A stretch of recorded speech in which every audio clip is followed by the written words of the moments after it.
Los principales ejes de análisis del documento de la Fundación ALEM en realidad mantienen una continuidad con los ejes de análisis que tenemos desde el 2015. Es decir, una línea fuerte relacionada con una dimensión institucional de fortalecimiento del régimen de gobierno, es decir, que implica un fortalecimiento del Congreso, porque estas son elecciones de medio término, y nosotros tenemos un gravísimo problema con las delegaciones de facultades que el Congreso le ha cedido al Ejecutivo desde el inicio del gobierno del presidente Fernández, mucho antes de la pandemia. Esto no tiene que ver con la pandemia, sino que tiene que ver con una concepción del poder político. Esa es una línea que obviamente acompaña la de la independencia de la justicia, que es una de las líneas que está muy trabajada en el capítulo de justicia. Y después el problema de la inserción internacional de la Argentina, que es una de las preocupaciones que nosotros tenemos. Habíamos recuperado una inserción de la Argentina activa, la política de derechos humanos, que no es solamente una política de derechos humanos hacia el mundo, sino también es una política de derechos humanos en la Argentina, ya que, digamos, uno de los déficits que aparecieron durante la gestión de la pandemia fue los rasgos autoritarios que se manifestaron en muchas provincias y que dieron lugar a violaciones de los derechos humanos que inclusive llevaron a tener un reclamo de la Comisión Interamericana de Derechos Humanos, cosa que no pasaba en la Argentina hace muchísimos años. Podría haber casos puntuales, pero acá hubo un reclamo hacia una provincia. Y esto tiene que ver con cómo funciona la política de derechos humanos en el país. Y por supuesto, todas las dimensiones que tienen que ver con la cuestión social, es decir, la cuestión de la educación, la cuestión de una política de salud que tiene que repensarse y hay que avanzar en ese sentido. Y por supuesto, todo lo que tiene que ver con el fortalecimiento del Estado como unidad soberana. Es decir, la problemática de la defensa y la problemática de la seguridad, donde, digamos, hoy en día seguridad y defensa también tienen puntos en común por la existencia del delito internacional, que era algo que ni se pensaba antiguamente, pero que hoy es parte de la agenda de cualquier país que tenga pretenda ser un país soberano.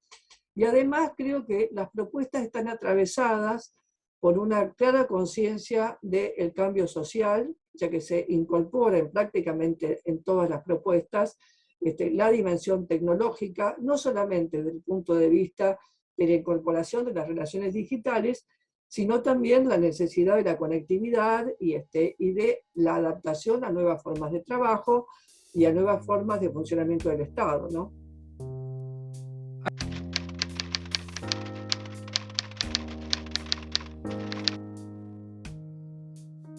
La problemática de la coyuntura económica de la Argentina realmente se suma a viejos problemas estructurales que la Argentina tiene y que han llegado como un punto límite. Es decir, no es solamente el tema de la inflación, que en realidad la inflación es la fiebre, como dicen los economistas, ¿no?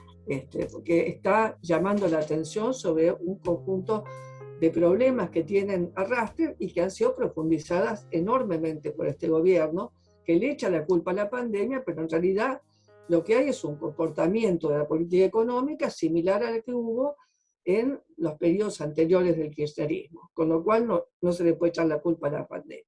Nosotros estamos viviendo en este momento un problema tremendo de diferencia cambiaria y además todo lo que significa en términos de cómo impacta en esto que necesitamos tanto, que son las exportaciones.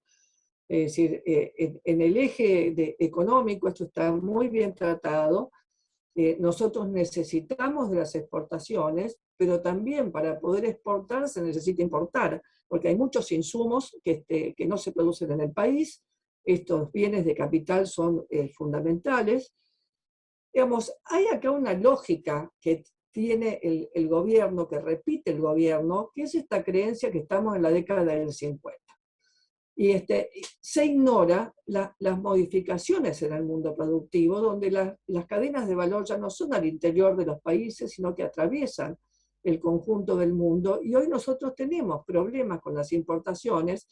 Me detengo un segundo en la cuestión del caucho. Este es un problema mundial, pero se agudiza en el caso de la Argentina por el problema cambiario. Entonces, hay como una conducción gubernamental que no entiende que los problemas son parecidos, pero no son iguales, porque se han profundizado esos problemas, dado, digamos, la crisis mundial en la que estamos puestos y expuestos, relacionado con las comunicaciones, con el transporte, con las cadenas de valor las cadenas de producción interrumpidas. Y además, bueno, el otro gran problema es el problema fiscal. Es decir, la Argentina tiene un grave problema fiscal que no puede ser traducido solamente en términos de gasto público. Es decir, la Argentina tiene, el Estado tiene un problema con el financiamiento, es decir, porque ese exceso de impuestos sobre la producción no solamente afectan a la inversión, sino que también afectan a la informalidad, es decir, favorecen la informalidad en el mundo del trabajo, y por el otro lado también favorecen la evasión y la elusión impositiva. Lo cual encima viene acompañado de una lógica corporativa, que esto lo conocemos muy bien en la Argentina, no es un invento de este tiempo. Es decir, una política de subsidios a determinados grupos de la sociedad, grupos económicos del país, que son los que tienen mayor capacidad de chantaje.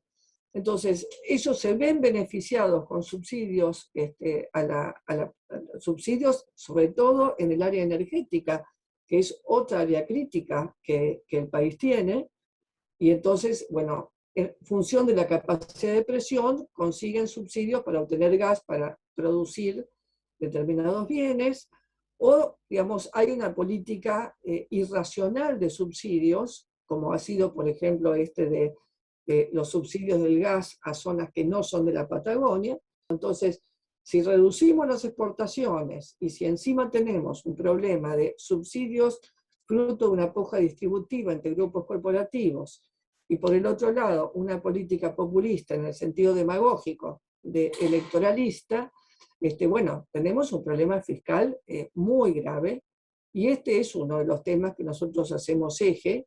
Y quiero recalcar que lo que no se puede pretender resolver esto solamente levantando impuestos. Esto requiere una ingeniería de la política fiscal, donde la cuestión de los impuestos a la producción es una parte de la cuestión a tener en cuenta, pero también hay que considerar otras. También la cuestión de la seguridad social, que ha quedado demostrado el problema gravísimo que tenemos, y además, en la medida que la informalidad avanza, el problema previsional se hace mucho más grave. Entonces, el paquete laboral es un paquete muy importante que tiene que ser analizado, no defensivamente, en términos de la reforma laboral, como si esto fuera una cosa exótica, sino como parte de un paquete de reformas generales que tienen que ver con devolver la inversión y devolver el crecimiento al país.